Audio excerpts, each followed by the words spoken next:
கடலூர் மாவட்டம் விருதாச்சலம் பேருந்து நிலையத்திற்கு பின்புறம் ஏற்பட்ட தீ விபத்தால் தனியார் போர்வெல் நிறுவனம் திறந்த வெளியில் வைத்திருந்த பிளாஸ்டிக் குழாய்கள் எரிந்து சேதமடைந்தன.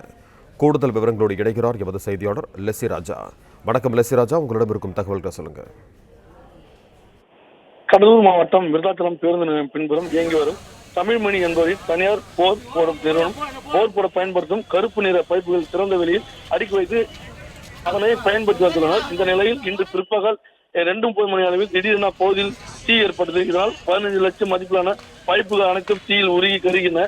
இதனால் விருதாச்சலம் நகரம் முழுவதும் அந்த புகையானது மேல் நோக்கி பரவியது. இதனை கண்ட பொதுமக்கள் உடனடியாக தீயணைப்பு நிலையத்தில் தகவல் கொடுத்ததன் பேரில் அங்கு விரைந்து வந்த விருதாச்சலம் தீயணைப்பினர் தண்ணீரை பீச்சி அடித்து 2 மணி நேரம் போராட்டத்திற்கு பிறகு எரிந்து கொண்டிருந்த தீயை கட்டுக்குள் கொண்டு வந்தனர்.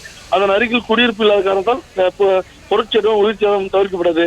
தீயின் வெப்பம் அதிகமாக வீசியதால் அருகில் இருந்த தனியார் மண்டபம் கண்ணாடிகள் தீயின் சூடுபட்டு உடைந்து நொறுங்கின. அப்பகுதியில் அந்த நேரத்தில் பொதுமக்கள் நடந்து செல்லாத காரணத்தால் பெரும் பாதிப்பு தவிர்க்கப்பட்டது. இதனால் விருதாச்சலம் நகரப்பகுதியில் மிகுந்த பரபரப்பு காணப்பட்டது.